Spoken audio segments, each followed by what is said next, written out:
Sebagian besar tersangka teroris yang ditangkap Densus 88 di Makassar dan Gorontalo merupakan anggota FPI. Salah satu terduga bahkan mengaku berbayat kepada ISIS tahun 2015. Bayat juga dihadiri oleh Munarman, salah satu pimpinan FPI Pusat. Satu dari 26 tersangka teroris dari Makassar dan Gorontalo yang ditangkap Densus 88 mengaku berbayat kepada ISIS bersama 100 orang anggota Front Pembela Islam Makassar, Sulawesi Selatan tahun 2015 lalu. Tersangka juga mengaku dalam proses bayat hadir salah satu pimpinan FPI, Munarman, Ustadz Fauzan dan Ustadz Basri yang memimpin proses bayat. Usai bayat, tersangka mengaku 3 kali mengikuti kegiatan FPI di Makassar, Sulawesi Selatan. Sementara pihak FPI membantah tersangka teroris yang ditangkap merupakan anggota ormas yang telah dilarang. Adapun saya ditahan atau ditangkap di kantor polisi Polda Sulawesi Selatan karena saya berbayat kepada Daulatul Islam yang memimpin Daulatul Islam yaitu Abu Bakar Al-Baghdadi saat deklarasi FPI mendukung Daulatul Islam pada Januari 2015. Saya berbayat saat itu bersama dengan 100 orang simpatisan dan laskar FPI di markas FPI Makassar di Jalan Sungai Limboto, Makassar. Saat berbayat dihadiri oleh Munarman selaku pengurus FPI Pusat pada saat itu, Ustadz Fauzan dan Ustadz Basri yang memimpin bayat pada saat itu. Dan setelah bayat, saya pernah mengikuti taklim rutin FPI di Jalan Sungai Limboto sebanyak 3 kali. Yang mengisi acara pada saat itu atau taklim yaitu Ustadz Agus dan Abdul Rahman selaku pemimpin Panglima FPI Kota Makassar. Menjawab tudingan bahwa ada pihak-pihak yang mengatakan yang bersangkutan anggota FPI kemudian mengaku ada baiat atau semacamnya yang melibatkan Pak Haji Munarman Sarjana Hukum, maka dapat saya sampaikan bahwa melalui pernyataan tertulis dari ex DPD FPI Sulawesi Selatan telah jelas dijelaskan di situ, digambarkan dan disampaikan bahwa yang bersangkutan yaitu saudara AA itu tidak pernah tergabung dalam organisasi FPI baik tingkat cabang maupun daerah di Sulawesi Selatan. Yang bersangkutan memang pernah mengikuti acara taklim, tapi bukan berarti otomatis menjadi anggota FPI. Kemudian terkait acara yang dimaksud yang dikait-kaitkan dengan baiat itu, maka disampaikan oleh pengurus ex FPI DPD Sulawesi Selatan bahwa acara tersebut adalah acara diskusi terkait dengan kondisi perpolitikan. Ke informasi selanjutnya, pemirsa, SMK Negeri 2 Padang, Sumatera Barat mencabut aturan pemakaian seragam muslim di sekolah. Aturan dicabut usai terbitnya surat keputusan bersama SKB 3 Menteri tentang kewajiban mengenakan seragam beratribut agama.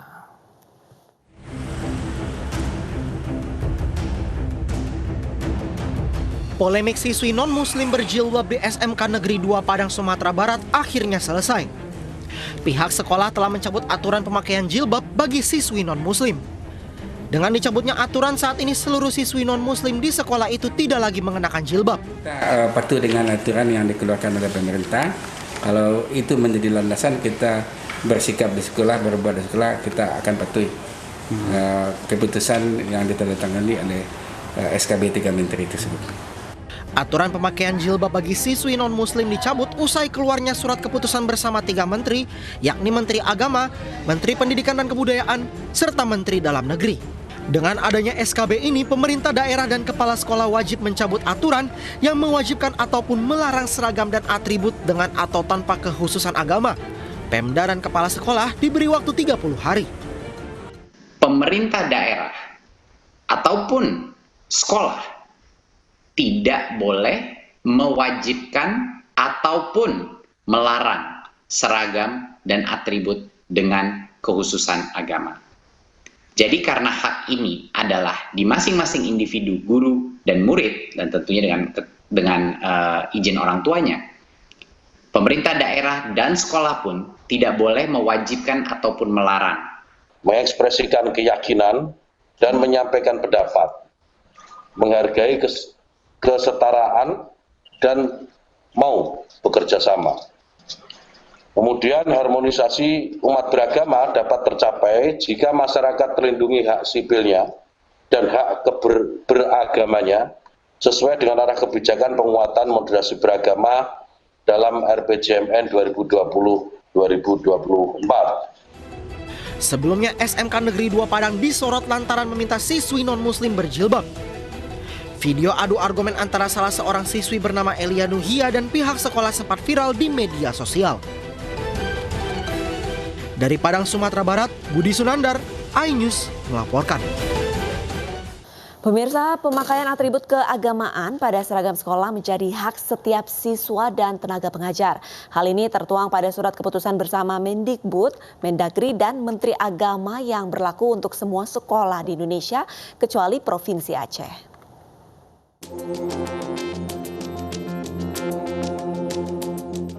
Putusan bersama 3 menteri soal pakaian seragam tanpa atribut agama secara sah ditandatangani oleh 3 menteri, Mendikbud, Nadiem Makarim, Mendagri, Tito Karnavian, dan Menak Yakut Holil Kaumas. Pada intinya 3 menteri membuat keputusan atas dasar kasus yang ditemukan di Sumatera Barat, di mana ada pelajar yang diharuskan menggunakan atribut keagamaan tertentu.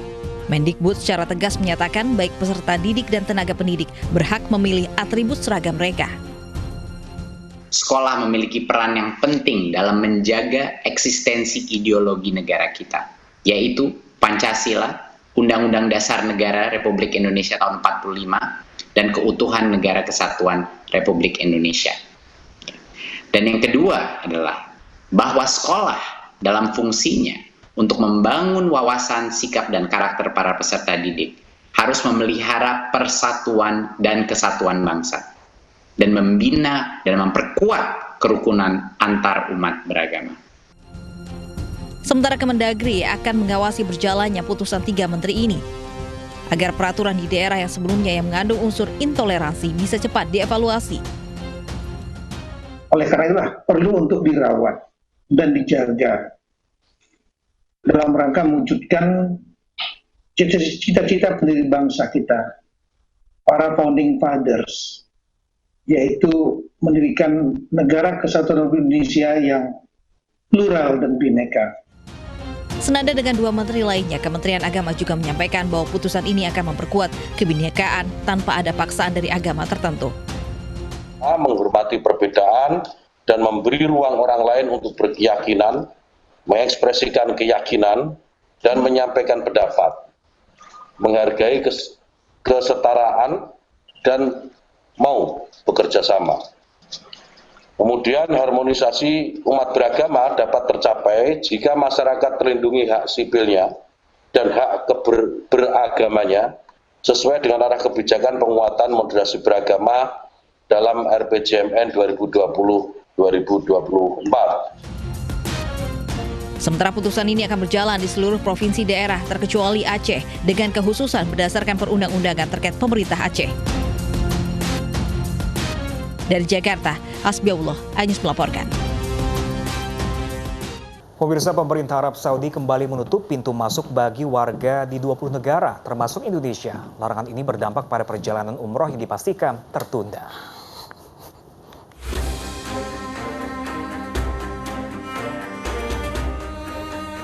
Larangan masuk sementara terhadap 20 negara ke Arab Saudi berlaku sejak 3 Februari 2021. Indonesia termasuk dalam 20 negara yang dilarang masuk Arab Saudi. Namun larangan tidak berlaku bagi diplomat dan tenaga kesehatan dari negara yang ditangguhkan. Bahwa Kementerian Dalam Negeri Arab Saudi telah mengumumkan ada 20 negara termasuk Indonesia untuk sementara tidak diperkenankan masuk ke negara Arab Saudi. Dengan itu, maka seluruh keberangkatan umroh mulai tertanggal hari ini, tanggal 3 Februari 2021, untuk sementara ditangguhkan. mengikuti aturan dan juga regulasi Arab Saudi. Otoritas Arab Saudi mencatat ada 368.000 kasus COVID-19 dengan 6.400 kasus kematian. Arab Saudi memiliki kasus tertinggi COVID-19 di antara negara-negara Teluk. Larangan masuk Arab Saudi berdampak langsung terhadap pemberangkatan jemaah umroh Indonesia. Arab Saudi pernah melakukan penutupan penerbangan ke wilayahnya pada Desember 2020. Penerbangan sempat dibuka pada 3 Januari 2021 hingga ditutup kembali pada Rabu lalu. Tim Liputan iNews melaporkan. Bupati Sabu Raijua terpilih, Orien Riwukore, meminta maaf dan menegaskan dirinya merupakan warga negara Indonesia. Sebelumnya, Orien Riwukore diketahui memiliki kewarganegaraan Amerika Serikat.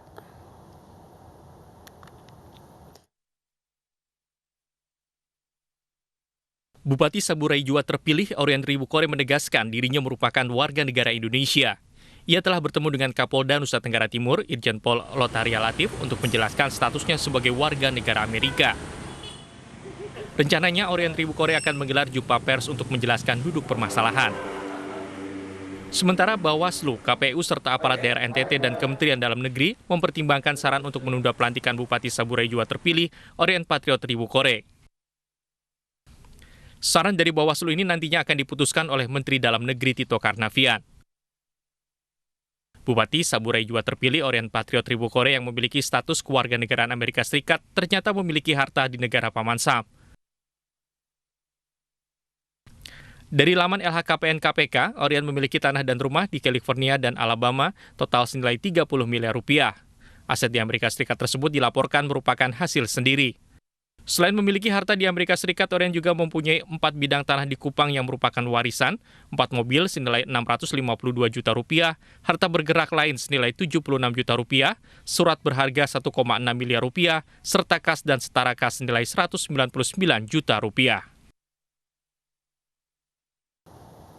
Ya pemirsa, Sekjen Partai Demokrat Teguh Rifki Harsha menanggapi pernyataan Mensesnek Pratikno yang menyebutkan bahwa pihak istana tak perlu membalas surat dari AHY terkait isu kudeta Partai Demokrat. Ya, Teguh Rifki menyatakan hal ini bukan hanya masalah internal partai karena melibatkan Kepala Staf Kepresidenan Muldoko.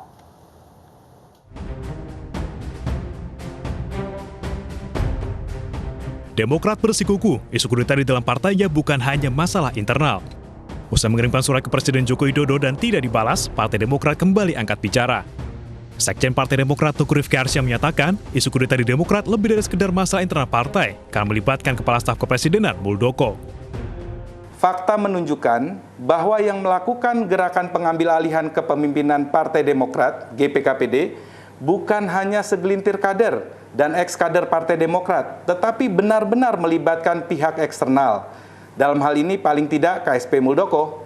Fakta juga menunjukkan bahwa yang dilakukan saudara Muldoko bukan hanya sekedar mendukung GPKPD tersebut, tetapi yang bersangkutanlah yang secara aktif dan akan mengambil alih kepemimpinan Partai Demokrat yang sah itu.